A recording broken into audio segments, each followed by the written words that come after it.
What's up, everybody? Thanks for tuning in. This is going to be the first festival question Q&A that I do, but this one's going to be on EDC Orlando 2021, so I hope you're excited. I'm excited, and let's dive into this. All right, so for question number one, we're going to go to Twitter. I went on my social media and basically put out like a Q&A. I said, ask me some questions, and you guys answered, so here we are. We're going to answer these. For the first question, I got from Alec off of Twitter, and it was... question for people who have gone EDC Orlando before: is there any sound bleed? And what sound bleed is, like when there's two stages that are really close, if you can hear both sounds blare at the stage.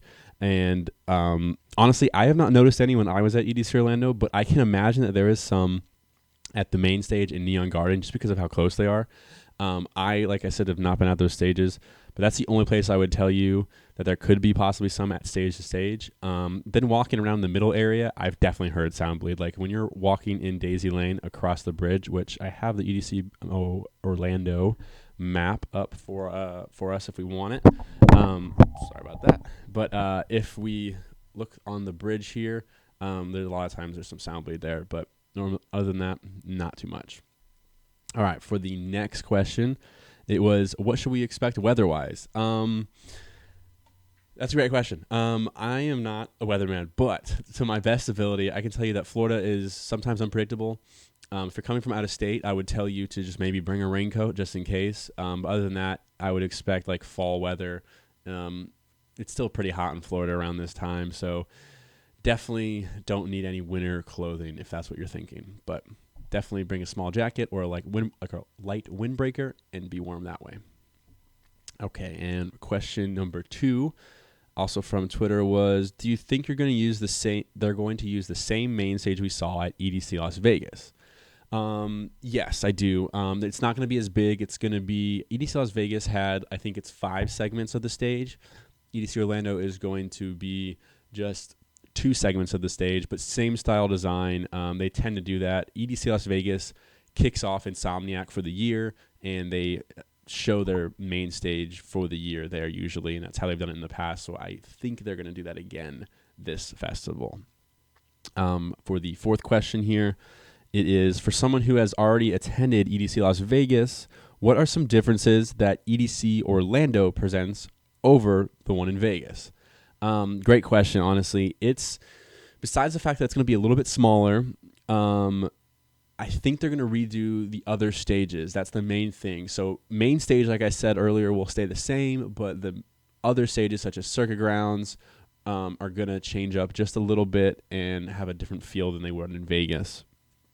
And then the only other thing I could say is maybe the crowd's a bit different. The University of Central Florida is right near the festival grounds of EDC Orlando, and a lot of college kids all across Florida go to this. I went when I was in college, so that's kind of what I would say too, is there's a little bit of a crowd difference as a heads up. All right, for the 5th question here, are there any must-see / things to do other than the stages? For example, he put EDC Las Vegas has downtown EDC.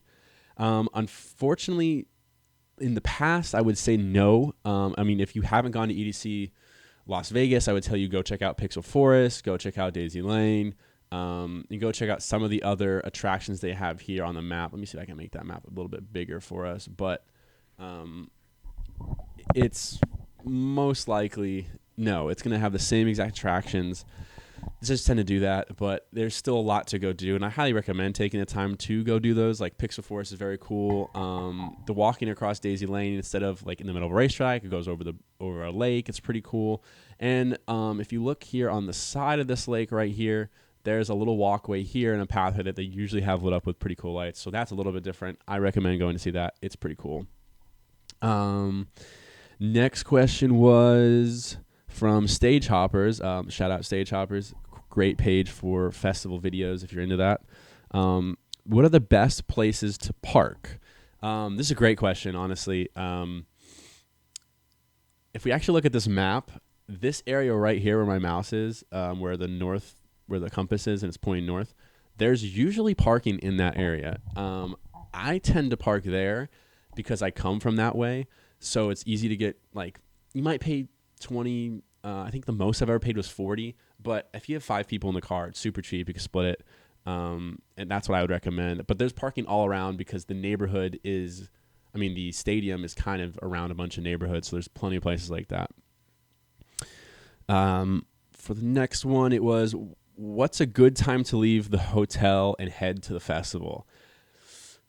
Great question. It gets pretty crowded and there can be traffic. I always like to get there before sunset. I kind of think this is just a thing that varies per person and per group. I always like to get there before sunset because I think sunset sets are really cool, and that's something I want to see this year, especially with Kygo being there. But I would tell you kind of go at your own pace. I mean, I know other people want to get there as early as possible, and that's good too. I'm probably going to do that this year. I'm going to get there semi-early, but kind of more of a your choice type of thing. Figure out what artists you want to go see and then go that early.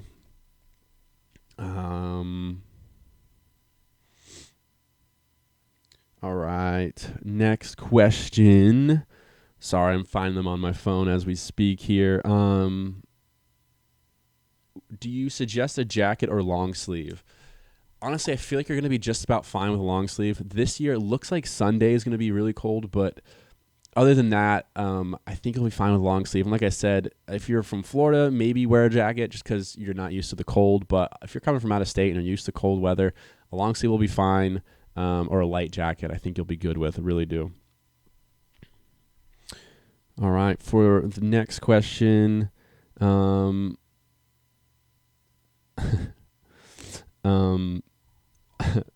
he just asked for tips, so that's perfect. I guess I can dive into some things. The main tip I would give is there's a lot of theft when it comes to EDC Orlando, so be very cautious with that. Be very careful. Make sure your stuff is in an area where people can't grab it, so don't put phones in pockets. Put them in fanny packs or your backpack. Honestly, I highly recommend putting it in a fanny pack, or if you can get a lunchbox backpack. They are anti-theft proof, or they are theft. I don't know what the word is, but they prevent theft. And the main compartments are on your back, so the thieves can't get into it. I recommend those. But that's my main tip for EDC Orlando, just because I've gotten stuff stolen 2 out of the 3 years I've been so far. So highly recommend getting a fanny pack or something. And I honestly rock a fanny pack now because I'm like the dad and I don't want my stuff being stolen. And so far it's worked out well for me. So highly recommend that. That is it for like the main questions. Now we're going to kind of go into some fun questions that y'all were asking me. So 2 people asked, what was my favorite stage and why? Main stage is beautiful. I think they always do a good design, but for me, that varies per year to year. Like for me, 2017 still holds my heart. Best main stage they made. If I'm thinking of that right, it might have been 2018.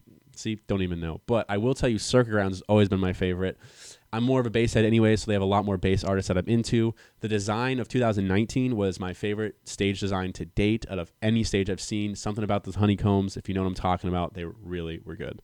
But yeah, that's my favorite for sure. And I'm almost there the entire festival, if I'm really being real with you guys. The next was, what day are you most excited for? If we look at the schedule, I don't even know if I have the schedule up, but we can try to find it real quick. If we look at the schedule, I'm probably most excited for either day 2 or day 3. Day 3 is my favorite artist, which is Seven Lions, so I guess I kind of got to go with that. But day 2's got a killer-ass lineup, especially at Circuit Grounds. Excision closes it out, and then he also has an after party afterwards, and kind of really trying to go to that after party. So I think it'll be a good day. But honestly, great festival all around, so I can't really narrow this down to one day. But fun question, nonetheless. Someone asked me, will I go to a house set? I'm not the biggest house head, but I've got some free time this festival in between some sets. Might want to go explore a little bit. That's what I call when I just roam around, and maybe I'll end up at a house set, but no promises. But if I do, you'll know, you'll see it on the vlog, and I'll for sure report back to you guys. The next question, on a level of 1 to 10, how fucked up are you getting? That's very funny. Of course, a 12. I mean, am I there to have fun or am I not there to have fun? No, I'm going to have a good time, but not too crazy. I don't like to get too crazy. I like to be a little more in control of things than some other friends of mine, let's say. And they nonetheless going to have a good time. Last question here was, why do you like to attend? Exactly the question was, explain to me the joy that attending brings. Um, I don't know. It's nice. Just like, music in general can make you, you know, move from one mood to another. But music also can bring out happiness and joy. And this music brings out a lot of happiness and joy for me. And also the people there. I mean, you meet a lot of great people, and generally with EDC and just EDM crowds, and generally have a lot of nicer people. So it creates a fun, safe environment that you can have a great time in. I think a lot of us, and I'm guilty. I mean, I'm the same way with this too. A lot of us like it for the escape too. I mean, you're in a festival, you're going with your friends, you're there for 3 days, you're seeing the music you like, and you don't really have to think about your 9 to 5 job all the time. It's pretty nice to just not think about the day-to-day things of life when you can sit around, dance, jump around, and listen to music all you want. That is the main thing for me. But, well, y'all, thank you so much for tuning in. This was my first Q&A that I've ever done for a festival. So I hope this answers some of your questions about EDC Orlando, and I hope that you have a great festival. If you have any more questions, don't hesitate to reach out to me on social media, or just ask them in the comments below, and I'll try to get them. Thanks.